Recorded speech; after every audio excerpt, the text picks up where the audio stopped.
Hi guys, তো আজ আমরা চলে গেছিলাম ব্রেকফাস্ট করতে ডাবগ্রামের এই বিখ্যাত কাকুটির দোকানে।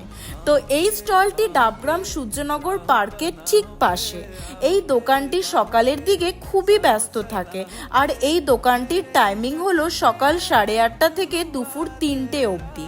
তো গাইস, বেশি দেরি না করে আমরা অর্ডার করে ফেলেছিলাম পুরি সবজি আর ডিমের কষা, আর পুরি সবজির সাথে ছিল স্যালাড আর লঙ্কার আচার। তো এই পুরো প্লেটটির দাম হলো মাত্র 20 টাকা, তার সাথে ডিমের কষা নিলে 15 টাকা।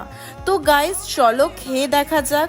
তো পুরিটি ছিল খুবই নরম এবং সবজিটির সাথে কিন্তু খেতে বেশ ভালো লাগছিল, এবং ডিমের কষাটাও খুবই টেস্টি ছিল। তার সাথে স্যালাড আর লঙ্কার আচার একদম বেস্ট কম্বিনেশন। তো বেশি দেরি না করে গাইস, আপনারাও চলে আসুন ডাবগ্রামের এই